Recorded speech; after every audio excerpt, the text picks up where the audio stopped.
Wait a minute, Mr. Postman. Yeah, you right there, Mr. Postman. Hey, Mr. Postman, look at me. Is there a package just waiting for me? Where's my box? Where's my box? What's in the box? All right, welcome to another episode of What's in the Box. This week, as in the past couple of weeks, I was supposed to do the Storytellers by Jim Henson, but it was Archaea. It's Jim Henson's Storytellers, and Bartosz Sadibor and Jacob Rebelka. And it doesn't seem like I'm gonna get to it because my boy just hit me up, Mr. Anibal Arroyo, who is an artist and who's dabbling in writing. And this is his first kids book, and it's called Lil Steve's Closet. So Lil, like Lillian, like Lil, like little. So here we go. First off, the cover is pretty cool. I love the dinosaur peeking its head out. And I just think it's pretty cool. From a publishing perspective or a desktop publishing perspective, the logo at the top is a little cut off, but we're going to overlook that because this is his first kid's book. So this was a book dedicated to my boy, the Dreamer Medina. So I'm doing this review. So he has a dedication page. The publishing page is being published through DarkFire Press, and as a hardcover and paperback edition. And you can go to darkfirepress.com for more books by DarkFire Press. So when you open it up, it's basically a typical kid's room. So I don't know how I feel about moving forward with this because I see on the wall there's a picture right here of Wonder Duck, and on the floor over here, not sure if you can see that, he also has a Russ 5377 figure that's done by George Medina. The book is dedicated to George. It's almost like he has a shrine to George. I don't see any alien dolls on the floor. I don't see any Cosmic Wars stuff anywhere, forbidden stuff. I'm just saying, I'm feeling a certain kind of way. So basically, he starts off talking about this little boy, typical boy who loves to play, but doesn't want the responsibility of cleaning up after he plays. So you can see that's basically what my room looked like. But I had a great, amazing abuela. My grandma, she used to hook me up and take care of my room. So my sister used to say that I didn't learn any housekeeping skills because I had my grandma, and that was the only room that she would take care of. My grandmother, I love you, abuela, rest in peace. So then we go in, and little Steve, he wants to go out and play. He has a little red wagon. Who didn't have a little red wagon? Well, I didn't. What's up with that? How is it that every TV show I seen growing up, they all had little red wagons except for me? You know what I had? Rocks. I had to go and skip rocks. So here we have Steve wanted to go out and play, and his mom is saying, well, you can, but you have to clean your room. And what does he do? What does a boy his age do? Pouts. Right? Feeling sorry for himself. Nobody likes me. Nobody appreciates me. They don't understand me. I hate you, mama. Because she's saying be responsible. And he's like, that's not my responsibility. It's yours. You're the mom. I'm the kid. I'm supposed to go out and play. Don't you see my little red wagon? And she's like, hell no. That's not happening today. So he goes to his room and he's pouting. So he hears some banging in the closet. So the artwork, beautiful. I love the play on colors. It looks like a mix between, and I'm just taking a shot. It looks like a lot of mixed media in this style of coloring. But there's some opportunities where there's a repetitive with the dialogue in the text. You'll see the same exact thing repeated, and it confused me. I was like, wait, didn't I just read that? So I don't know if that was overlooked during the publishing, that's the editing phase. Um, but it was minor because I kept turning the page.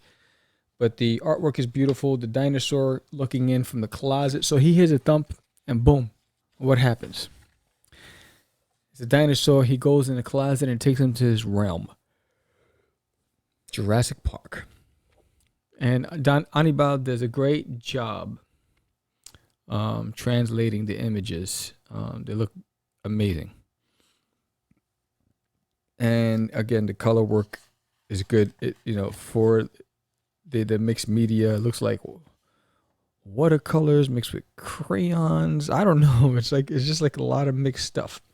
Or pencils. It could be colored pencils, watercolors, and a bunch of other things. So, and now he's just learning. He's navigating through Jurassic Park, and he's amazed by all the wonderful creatures that he's seeing.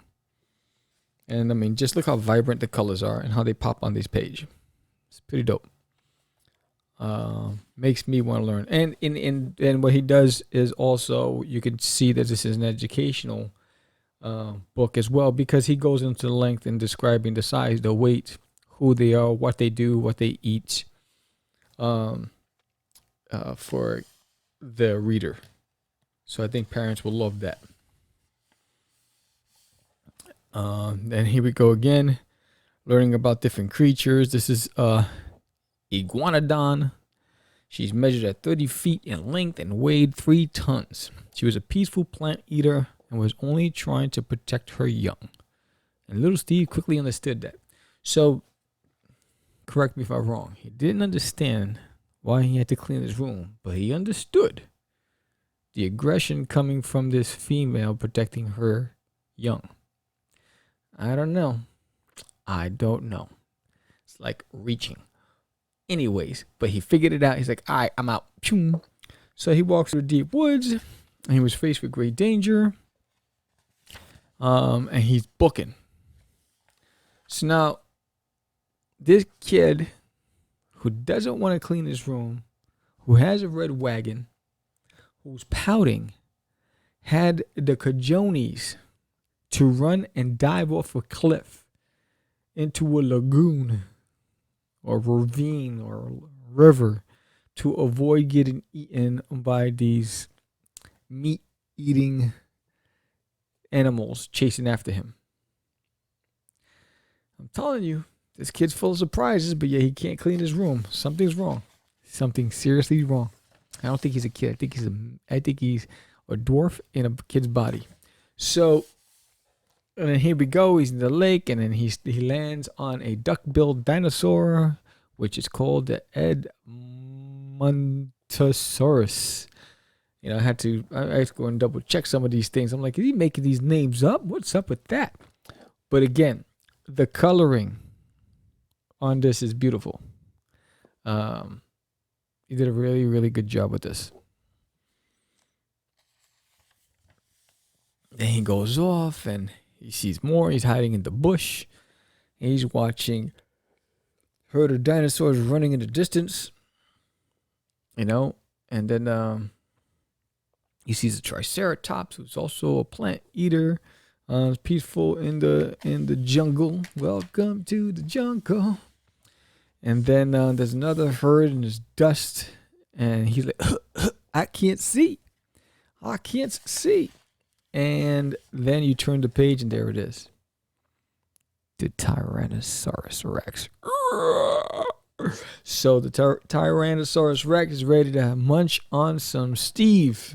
And Steve is like, oh, snaps. I got to get moving, tie my shoelaces, and start booking. And then he's hurling. He's hauling notes. And great angles. It looks like you freeze frame a scene from Jurassic Park, because that's a really great shot right there. I don't know if that was your reference, but Steve is hauling tail. He's like, Mama. And he wakes up and he's in his bedroom and he realizes, again with the Rush 5377 doll, What's up with this? I'm not feeling the love. And he wakes up and he's like, oh man, it was just a dream. It was just a dream. And it was only a dream. Only a dream. So it's really the song is called She Was Only 16, but I changed it. He was glad to be there. He's like, I'm going to clean up my room. I'm not going to act up. I'm going to give my mom some sugar. He hugs his mom. She says, you know what? You can go out and play. He's like, you know what? I think I had enough of the outdoors for today. Just like a kid, right? You know what I'm saying? All you need is to get a little shook. And he's like, I'm all right. I don't know what's out there. There might be some Sharknadoes out there. Then it gives a little story about the author, which, Anibal Arroyo attended an art high school, and he went to the Joe Kubert School of Cartoon and Graphic Illustrations in Dover, New Jersey. So I'm a little jelly about that. And he also served in the armed forces. That's how we met. And I remember when we met and he went off. He had to go off. He got called for duty in the Middle East. And I remember he said his first day he was eating dust. There was they were shelling the base, and he was getting ready for chow, and he got chow. He just got some dust. But so Little Steve's closet, beautiful. I just think in the publishing area, because the logo's cut off on the back and also on the front, so that was a missed opportunity. And then there's some repeats, dialogue or storytelling inside a story. Outside of that, beautifully illustrated. The story is fun, has some educational value to it. Definitely something you want to read to your kid. If you're trying to get your kids to do their chores and you're trying to get your kids to have fun learning, pick up Little Steve's Closet. Definitely recommend. I don't know what I'm going to do next week because I keep getting these last minute requests. Can you hook up my book? Can you read my book? So it'll be a surprise on next week's on What's in the Box. If you want your book featured on What's in the Box, send it my way. Reach out to me. I'll give you my P.O. box, my address, and just ship it over, and I'll get you featured on What's in the Box. And remember, tomorrow is the official day, the beginning of our Kickstarter, number 2. And it's our launch. It will be live on YouTube. I've been working all day today on my Wi-Fi because it was down. So we'll be live on YouTube, and we're hoping to get those first day pledges. We're hoping to get at least 50 people on that first day pledge. And there's a first day pledge incentive, a nice package. So hit us up, meet us. We'll be on Twitch, YouTube, and Facebook live simultaneously. I'm Stan the Crazy Man. This was What's in the Box. Talk to you soon. What's in the box?